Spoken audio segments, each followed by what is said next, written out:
Olá pessoal, tudo bem? No capítulo dessa terça-feira da novela Gênesis, muitas discussões ocorrerão entre o Terá e o Abraão, após o marido da Amate finalmente saber sobre o chamado do filho. Mas as brigas não ficarão apenas entre os dois. Isso porque até mesmo a Sarai será ofendida e humilhada pelas duras palavras de Terá. Mas antes de contar detalhadamente todos esses acontecimentos interessantes, eu peço encarecidamente que, se possível, se você quer receber em primeira mão todos os acontecimentos e resumos da novela Gênesis, clica no botão de gostei aqui embaixo, no like e também inscreva-se, para que somente assim o YouTube te envie um resumo novo todos os dias da sua novela favorita. Além disso, compartilhe o vídeo também com seus amigos que adoram a novela. Aliás, o que você achou do chamado do Abraão? Você acha que ele conseguirá seguir fielmente os comandos de Deus? Ou ele irá se afastar por conta de seu pai? Me conta aqui embaixo que eu quero saber, beleza? Bom, feito isso, então vamos continuar pro vídeo. É válido ressaltar que nos últimos capítulos da novela Gênesis, da Rede Record, muitos acontecimentos avassaladores têm ocorrido. Desde a tão aguardada mudança de fase tem mostrado a nova vida dos personagens, e com isso muitas modificações têm ocorrido. Até mesmo Terá acabou de abandonar a cidade de Ur, onde fez fortuna para voltar à sua cidade natal. Entretanto, no meio do caminho, a viagem acabou sendo interrompida por sua ganância, o que agravou ainda mais as brigas com o seu filho Abraão. Agora, as coisas ficarão ainda piores. Isso porque, após Abraão finalmente ter recebido o chamado, o seu pai não ficará nem um pouco contente com essa história, o que levará os dois a mais uma terrível discussão. A discussão ocorre no aniversário de 2 anos da cidade de Harã, batizada dessa forma em homenagem ao segundo filho do Terá com Amate, morto em ataque do povo de Ur. Ao contrário do pai, que teve 3 filhos, também é genitor de Naor.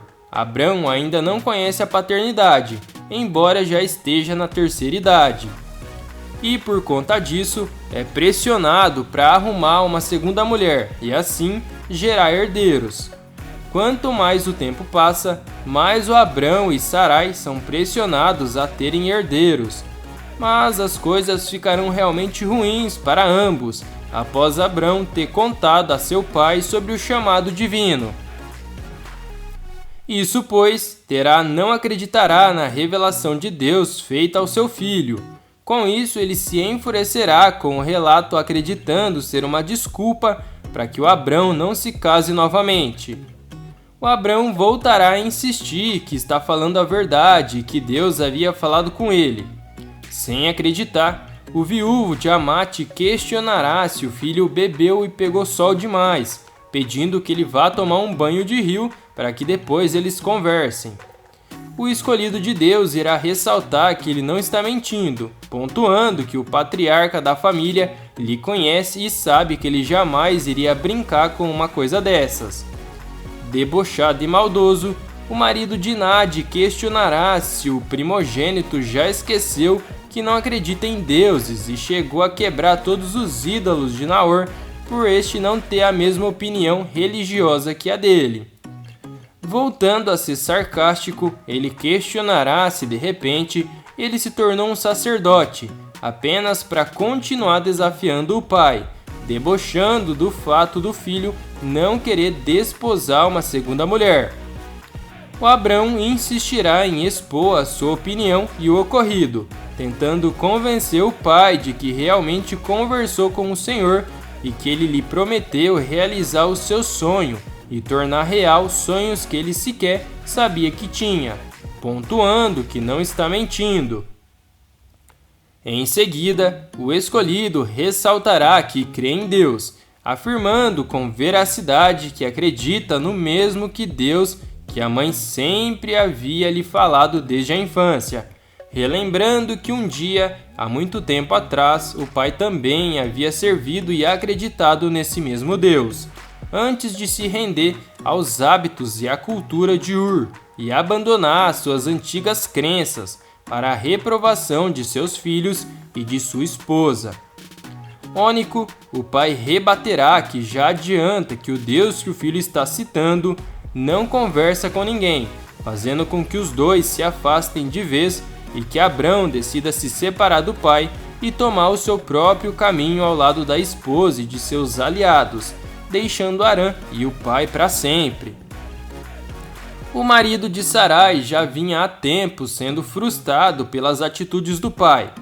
Isso ocorre desde quando o homem, sem querer, acabou encontrando um maravilhoso tesouro em uma caverna, que deixou a todos ricos. Ele descobriu uma parede de lápis-lazuli. Feliz com tal fato, o homem acabou por revelar sua descoberta ao seu pai, Terá, e a sua esposa Sarai. O escolhido de Deus revelou toda a verdade para a esposa e o pai, que se orgulhavam do feito. Entretanto, Terá, sempre muito ganancioso, decidiu adiar a chegada a Canaã para que eles conseguissem aproveitar a descoberta feita pelo seu primogênito, que acabou perdendo o cargo no momento em que ele decidiu se casar com Sarai, passando a função para Arã. Pouco tempo antes deste ser morto pela população faminta de Ur. Com a descoberta e com a riqueza eminente que veio para o escolhido de Deus, ele passou a se dedicar cada vez mais às palavras sagradas. Apesar disso, o Abrão não gostou da decisão tomada pelo pai. Isso pois o objetivo da peregrinação era voltar para a terra natal. O marido de Amate, perante a frustração do filho, disse que eles encontraram o seu destino. Mas Abrão, inquieto, retrucou o homem. Terá não deu ouvidos ao filho e, em tom sonhador, continuou a descrever seus planos. Ele disse que a caverna cheia de lápis-lazuli não apareceu no caminho à toa, que era para ser encontrada por eles, e terminou dizendo que pretende retirar todas as pedras de lá. O Abrão ficou muito frustrado com as atitudes de seu pai. Ele até mesmo tentou questionar sobre o regresso a Canaã, mas Terá estava completamente cego diante de tanta riqueza e não se importou com nada além da extração das pedras preciosas. Assim, ele disse a todos que Canaã se tornou um plano distante, pois não poderiam perder essa oportunidade única. Sendo assim, ficou lá. Terá até mesmo deu o nome de Arã para o local do acampamento, em homenagem ao seu filho, já falecido e pai de Ló. O tempo passou e o Terá ficou ainda mais rico por conta das pedras preciosas. No entanto, o repúdio e indignação do filho continuaram a persegui-lo e seu comportamento continuou sempre muito arrogante. Mas, mesmo diante de tantas dificuldades familiares, as coisas para Abrão continuarão a mudar muito, e dessa vez foram positivas. Isso porque, apesar de toda a frustração com o seu pai, o homem finalmente recebeu o seu chamado divino. O filho mais velho de Terá ouviu o Criador após ter deixado Ur e logo contou a novidade ao pai, mas com isso se iniciaram as discussões entre os dois. Ao conversar com o Senhor, Abrão, casado com a sua meia-irmã Sarai, descobre que se tornará pai de uma grande nação. Inicialmente, Abraão se chamará apenas Abrão, que significa pai exaltado ou grande pai. Contudo, o divino mudará o seu nome para Abraão. Isso porque o nome possui um significado muito mais forte, pai de muitos ou pai de uma multidão. Porém, não será apenas Abraão que terá seu nome alterado. Isso porque a Sara também terá. Inicialmente, a mulher se chama Sarai, mas com o passar do tempo, Deus, tendo percebido toda a sua devoção, irá agraciá-la com um novo nome. E assim ela passará a ser chamada apenas de Sara, que quer dizer princesa, mostrando que o propósito de Deus para sua vida era grandioso. Ao falar com Abraão, Deus revelará a promessa de que seus descendentes serão um grande povo e herdarão a terra de Canaã. Então Abraão partirá para Canaã com a sua esposa Sara. A partir deste momento, ele viverá o resto de sua vida em tendas. Mas terá, ao saber da promessa recebida pelo filho, não acreditará, e muito menos irá gostar do fato do filho deixar sua caravana e partir para o deserto. O homem ficará furioso e discutirá, mas ele perderá mais ainda a cabeça quando souber que Ló também o deixará para seguir Abraão e Sarai. Mas a peregrinação de Abraão será cheia de surpresas. Isso porque Lúcifer conseguirá se infiltrar em sua caravana. O tinhoso ficará sabendo da promessa recebida pelo futuro patriarca dos hebreus, e com isso ficará cheio de ódio. O maligno irá se disfarçar e conseguirá se infiltrar na caravana de Abraão, se fazendo de bonzinho. O homem nem perceberá a presença do maligno. Durante a viagem, o Lúcifer conseguirá plantar a semente da discórdia entre os integrantes da peregrinação. Isso ocorrerá principalmente com Ayla. A mulher que não gostou de ter saído de Ur para seguir Terá, gostará menos ainda de seguir Abraão. A Ayla, que se casou com o neto de Terá, buscando uma vida confortável, ficará exausta da peregrinação e fará de tudo até que Ló decidirá ficar em Sodoma e Gomorra. A cidade de Sodoma será um lugar que não agradará a Deus, principalmente pelo fato das pessoas cultuarem Lúcifer e viverem em profunda libertinagem. Com isso, o destino do local será selado e o seu fim será trágico.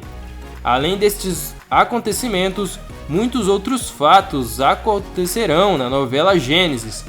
Isso pois, as rainhas do Egito continuarão a implicar com a jovem Agar. A mulher que tem vivido um verdadeiro calvário nas mãos das soberanas continuará a passar por poucas e boas. Isso pois, as mulheres continuarão a desprezar a moça. A rainha Aate continuará a se mostrar cada vez mais cruel na novela. Ela, que adora humilhar os seus servos, continuará a fazer isso com Agar. A moça, que se tornou escrava da megera após a condenação do seu pai, acusado de roubar o faraó do Egito. Ao lado de quem, a Aate ordenou que ela fosse responsável pela produção de cosméticos para o reino. No entanto, as coisas não saíram como planejado e a moça passou a ser faxineira de uma masmorra. Entretanto, as rainhas, não cansadas de humilhar Agar, darão uma nova missão para a mulher. Mas dessa vez, elas se darão mal, isso porque a jovem conseguirá realizar com êxito os comandos das monarcas, o que fará até mesmo com que receba elogios das víboras. Mas o alívio de Agar durará muito pouco, isso pois, ao chamar a atenção positivamente do faraó, suas esposas ficarão furiosas e logo voltarão a infernizar a vida da pobre moça. Mas e aí, pessoal, o que você achou dessas cenas da novela Gênesis? Já conheciam essas passagens citadas sobre Agar e sobre Abraão? Acham que Abraão irá perdoar seu pai ou eles nunca mais irão se falar após a briga? Me conta aqui embaixo que eu quero saber, beleza? Pessoal, o vídeo ainda não acabou e tem mais um acontecimento bombástico sobre a sua novela favorita. Basta clicar nesse vídeo que está aparecendo aí na sua tela. Estou te esperando!